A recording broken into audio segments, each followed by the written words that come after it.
Y bueno, por acá pasamos entonces a saludar a la invitada que tenemos hoy. Bueno, en realidad son 3 invitados, pero una va a estar hablando con nosotros. Ella es la señora Gloria Bejarano, directora de la Fundación Casa Taller. Esta fundación está en Ciudad del Saber y es una mujer que tiene mucho reconocimiento en Latinoamérica por las innovaciones pedagógicas y también del pensamiento creativo. Y hoy vamos a estar hablando sobre la infancia, la primera infancia, sobre lo que es la primera infancia, sobre la educación en la primera infancia, sobre los mitos, las realidades y todo lo que tenemos que saber acerca de la primera infancia. Pero por acá quiero saludar y darle la cordial bienvenida a la señora Gloria Bejarano, que es quien nos estará conversando aquí en Actívate. Gracias, querida Keiva, por esta invitación. Realmente, gracias te doy al nombre de los niños y de las niñas, porque son espacios que muchas veces olvidamos y que hablar de la primera infancia se convierte en un reto, no solamente para hablar de educación o hablar de crianza, sino para hablar de lo que significa el desarrollo de un país y del papel que juega estos primeros años de vida en toda la mirada del nuevo mundo que se nos presenta con el siglo XXI. Claro que sí, hay muchos retos y desafíos que nos presenta el siglo XXI y vamos a estar entonces hablando de muchos aspectos acerca de lo que es la primera infancia. Pero para empezar esta entrevista, señora Gloria, ¿qué le parece si empezamos por entender qué es la primera infancia? ¿A qué nos referimos de la primera infancia? Bueno, aparecen los términos, ¿no? Primera infancia. Antes se hablaba de solamente el bebé, la época de crianza. Es más, se planteaba la época en que los niños no tenían uso de razón. Con la evolución, con las investigaciones, con la ciencia, entendemos el papel de los primeros años de vida en el ser humano y lo que representa eso en su posterior evolución. Entonces, hablar de primera infancia es hablar de una nueva dimensión del desarrollo humano, ¿no? ¿Qué hemos descubierto con la ciencia? ¿Qué ha pasado con la evolución de la humanidad? ¿Y qué cosas nosotros teníamos sumergidas y negadas y que ahora afloran frente a esta nueva realidad? Okay. ¿Qué le estamos ofreciendo a los niños en sus primeros 5 años de edad, licenciada? ¿Somos conscientes de lo que le estamos ofreciendo? ¿Seguimos la corriente a lo que nos dicen los comerciales consumistas? Bueno, primero esa pregunta tuya, ¿qué le estamos ofreciendo? Creo que nos está planteando un reto muy grande, porque por un lado la ciencia nos está diciendo que descubrimos que el desarrollo del cerebro del ser humano tiene su mayor potencial en los primeros 2 años de vida. Es decir, que lo que tú hagas en los primeros 2 años de vida del ser humano le marca la historia. Pero en la práctica, nosotros seguimos repitiendo, ¿no?, formas de relacionarnos con el niño donde lo estamos negando, donde no lo escuchamos, donde no le damos la prioridad que requiere ese momento tan importante en el desarrollo humano. Prima en nuestra cultura, en los imaginarios sociales, aquello de que, bueno, los bebés basta con que les des comida y los tengas bien cuidaditos y limpiecitos, o sea, los puedes criar bien, pero punto. Cuando nosotros hablamos de que hay otra dimensión de la atención en la primera infancia, estamos hablando de educación desde el nacimiento.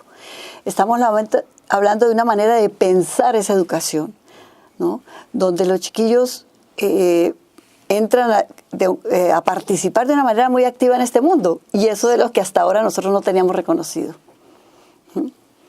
Ok, licenciada, ¿y por qué es importante la educación en la primera infancia? Bueno, mira, no sé si recuerdas, pero en el siglo pasado, por el año 89, se lanzó la Convención de los Derechos del Niño.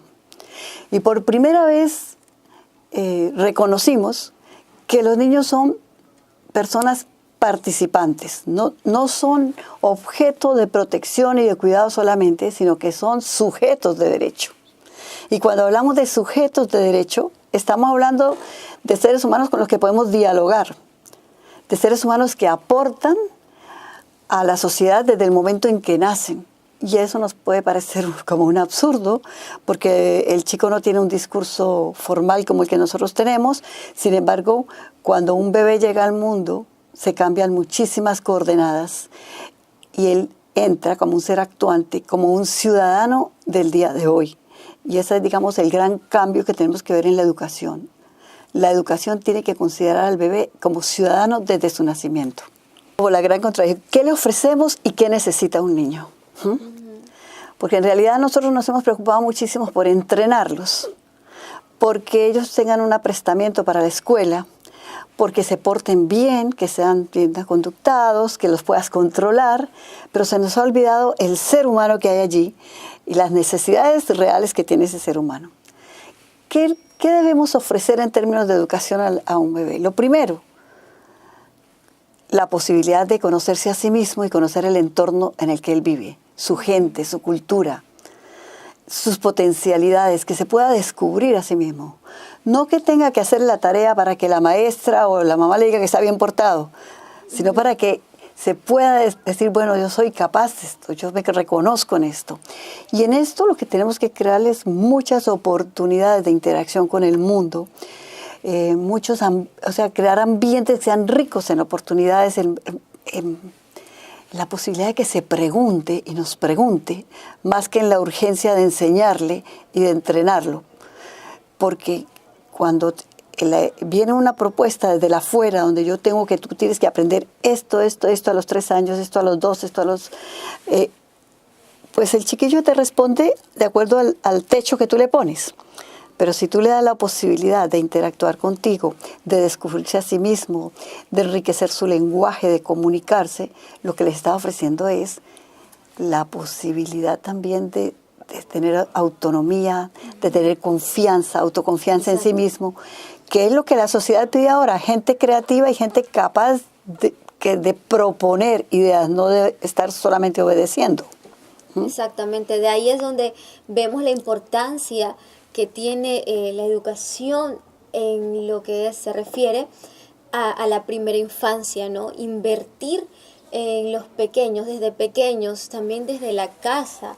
Esto es un complemento de muchas cosas, pero todo esto ayuda a fortalecer su potencial, su autoestima, sus capacidades, sus habilidades, su inteligencia. Son un conjunto de tantas cosas, doctora. Sí, en realidad nosotros hasta ahora hemos manejado unos imaginarios de que, bueno, los niños los primeros años, con que tú lo entrenes es suficiente, y se nos olvida que haya un ser curioso, que está ávido de conocer el mundo, que pregunta, y a veces dice, no preguntes tanto, niñito, porque a los 3 años, ¿y por qué? ¿Y por qué tal cosa? ¿Y por qué? Y ese por qué es el principio de la ciencia, es el principio del querer saber. Esa pregunta, esa capacidad que tiene el niño de preguntar, es la puerta al conocimiento. Entonces nosotros le decimos, no pregunte tanto, niño, cállese, no moleste a la persona. Cuando él está descubriendo un mundo nuevo que, bueno, es normal que él pregunte. ¿Qué pasa? Que cuando llegan al 3º o 4º grado, ya le hemos acostumbrado a que no pregunte, por lo tanto, exacto, ya no quiere saber, porque lo entrenamos para que no pregunte, para que no conozca. Y después nos quejamos porque los chicos no quieren estudiar. ¿Ves? Entonces, toda la base que tú hagas en la primera infancia, en el hecho de la construcción de un pensamiento que sea creativo, que sea inquieto por conocer, por saber cada vez más, que tenga esa capacidad de preguntar y de hacer preguntas inteligentes también. Exacto. Eso es lo que le va a dar más adelante las posibilidades de desarrollarse, de ser un profesional, de ser un creativo que le aporte a la sociedad. Keira, y hay una cosa muy importante, y es que justamente cómo se refleja, digamos, esa educación reduccionista, eso de no darle la oportunidad al chico de conocer, y es que a medida que vamos creciendo, tenemos más inseguridades, mucho temor de dar nuestras opiniones, porque ¿y si me equivoco? Entonces, tenemos miedo a la equivocación y no en pensar que si nosotros nos equivocamos, ese es un principio de conocimiento. No hay nada más hermoso que ver a un bebé aprendiendo a caminar, que se cae una y otra vez y se levanta y sigue caminando, y cuando lo logra tiene tal alegría que esa es, digamos, una metáfora hermosísima de cómo el fallar no es la derrota, sino la posibilidad de seguir adelante, ¿no? Y doctora, continuando entonces con la entrevista de los imaginarios sociales, mitos y realidades que hay en la primera infancia. Hay muchos mitos y realidades. Sí. A veces tenemos unas creencias que son terribles, ¿no? He oído gente con formación profesional universitaria que dicen, bueno, a los niños pequeños basta con entretenerlos y entrenarlos como si fueran perritos, que ha sido la cosa más terrible que yo he oído. Y es como, entrénalo para que use la vacinica, entrénalo para que coma bien, entrénalo para que camine bien, entrénalo para que obedezca. Eso sí, debe obedecer sin preguntar, sin chistar, y estará bien educado. Ese es un mito que está acabando con la posibilidad de ser y desarrollarnos. El tema de la negación de quiénes somos nosotros. Si tú te das cuenta, generalmente todo lo que nos venden en los medios, el mundo nos está ofreciendo imágenes que no corresponden a nuestra realidad. Generalmente te muestran una familia ideal y es una familia rubia, de ojos azules, con dinero, acomodada, feliz, ¿no? Y cuando los niños le muestran ese modelo de familia, dice, pero esa no es mi familia. Y nos ha limitado tremendamente porque hay cosas a las que aspiramos, a las que realmente, las que nosotros nunca vamos a hacer. ¿Ves? Nosotros somos un pueblo latino, mestizo, con múltiples culturas, con una diversidad riquísima, y que muchas veces la educación lo que nos presenta son modelos homogéneos o modelos que se han aplicado muy bien en otros países y que nosotros nos limitamos a copiarla y a querer ser como son otros, no como somos nosotros. Exacto, siempre buscamos copiar. Exacto. Entonces, ya Simón Rodríguez, maestro de Bolívar, nos dijo, por allá por 1826, nos dio una sentencia muy clara. Dijo, somos independientes pero no libres. Mientras sigamos copiando lo que nos manda Europa, nosotros no seremos nosotros mismos, ¿no? Somos dueños de nuestro territorio, pero no de nuestro pensamiento, ¿no? Y nosotros todavía tenemos mucha dificultad en el sistema educativo de trabajar en aquello de que la primera infancia, tener ese orgullo de saber quién soy, por qué soy panameño, qué significa... No soy panameño en el término de un discurso, sino de la misma experiencia de vida que se tiene con la familia, con el entorno, con mi barrio, con mi gente. Porque para el discurso sí lo tenemos claro, decimos, oh, patria, no sé qué, y decimos una cantidad de frases que son grandísimas, grandilocuentes, pero cuando vemos la realidad nos sentimos tímidos, opacados por ser quienes somos, no conocemos nuestra historia. Los chiquillos empiezan a descubrir el mundo desde su casa, sus padres, sus hermanos, sus abuelos, sus vecinos, su barrio, su corregimiento, y poco a poco el mundo se les va ampliando y es lo que la educación tiene que darle la oportunidad, ¿no? De explorar ese mundo. Exactamente. Interesante lo que usted aborda acerca entonces de los mitos, de las realidades que existen. Me imagino, doctora, que son muchísimos mitos que cada vez también aumentan, ¿no? Hay un mito que parece que no es un mito. Por ejemplo, consideramos que la educación solamente es una preparación para la escuela.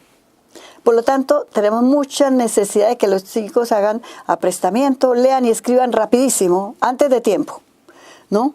Y si sabe leer y escribir y contar hasta 100, hasta 1000, nos sentimos muy orgullosos. Resulta que ahí está la clave del fracaso escolar. El chico que antes de los 6 años ha estado sometido a ese entrenamiento, y es un chico o es una niña que no tiene la posibilidad de reconocerse, está más preocupada por hacerle bien la tarea al maestro o a la mamá o al padre, que en conocerse a sí mismo y en saber quién es. Es verdad. Entonces, cuando desde muy pequeñitos los estamos presionando a que hagan tareas en su casa, ¿cómo es posible que niños de 3 años tienen unos libros de un grueso que te estoy mostrando como de 3 centímetros, que cargan con ese libro? Por favor, si son niños que todavía están descubriendo el mundo, cuando llegan a 3.º o 4.º grado están aburridos de hacer tareas. Sin embargo, el mito es este: con la mejor voluntad, los padres están convencidos de que si rápido aprende a leer y escribir, ese chico va a adelantar más. Pero no ha llegado a la madurez. Yo siempre pongo un ejemplo. Si un bebé nace a los 6 meses de gestación, 6 meses y medio, 7 meses, nos preocupamos porque no alcanzó a madurar, no cumplió los 9 meses. Y nadie dice, ay, qué bueno que nació a los 6 meses, así va más adelantado. Sin embargo, si el chiquillo a los 4 años ya está leyendo y escribiendo, todo el mundo lo aplaude. Y ese niño ya tiene deficiencias en el desarrollo integral de su personalidad, porque está más preocupado por mostrar el entrenamiento que en el ser humano que debe descubrirse en esos primeros años. Definitivamente, doctora Gloria, hay muchos retos, desafíos, mitos en la educación, en la primera infancia, en este siglo XXI. Sé que vamos a tener otras oportunidades para seguir conversando de este tema que es tan amplio, que sé que es de gran interés y de importancia para los padres, para los maestros y profesores que nos escuchan aquí por Crisol FM. Yo quiero agradecerle primeramente a la licenciada Virginia por haber hecho el contacto y haber sido el puente para tener esta entrevista de gran conocimiento, como lo fue y lo ha sido con usted, doctora Gloria Bejarano, que es la directora de la Fundación Casa Taller. Gracias, Keira. Antes de terminar, yo quisiera dejar un mensaje porque de pronto te abrimos muchas dudas a los oyentes. Un niño o una niña que juega en sus primeros 6 años de vida es una niña o un niño que están mejor preparados para la escuela y serán los mejores lectores y escritores y pensadores. No nos asustemos, el juego es el lenguaje propio de los niños. Entonces es bien importante como tomar eso en cuenta. ¿Qué es lo que la Fundación justamente está ofreciendo todo un mundo con las pedagogías del juego, de la creatividad, un poco de aclarar esta situación de lo que implica la actividad lúdica frente al desarrollo del cerebro, con todo lo que viene ahora con la neurociencia y todo esto, cómo podemos evidenciar, ¿no? Nosotros, como te decía en principio, orientamos hacia el tema de la formación docente, la actualización, el facilitar información sobre estos temas que son tan importantes ahora para la educación. Ofrecemos cursos, seminarios, asesorías sobre educación para la primera infancia. Y bueno, nos encuentran en las redes sociales como Fundación Casa Taller. Tenemos también la oferta a lo largo del año en desarrollo de proyectos de educación y cultura, y justamente empezamos ahora en septiembre, estamos ofreciendo un curso sobre educación, la primera infancia, sobre las innovaciones educativas, donde sentamos las bases de unas pedagogías propias del siglo XXI y de alguna manera buscamos respuestas sobre lo que es esta nueva dinámica de la educación, de las pedagogías de la posmodernidad, que nos están planteando un nuevo ser humano frente al desarrollo y a los retos que tenemos en el siglo XXI. Excelente. Doctora, muchísimas gracias de parte de Actívate. Gracias por informarnos y hablarnos más acerca de lo que es la educación en la primera infancia. Sé que ha sido de gran valor para la audiencia. Esta no es la primera ni mucho menos la última vez que vamos a tener una entrevista con usted. Ya he leído por ahí que usted es un Wikipedia de tanto conocimiento y más en educación, así que tenemos que absorber personas como usted que aportan muchísimo. Muchísimas gracias. Gracias a ti, Keira. Gracias a Crisol por darnos esta oportunidad y por abrir este espacio para los niños de nuestro país.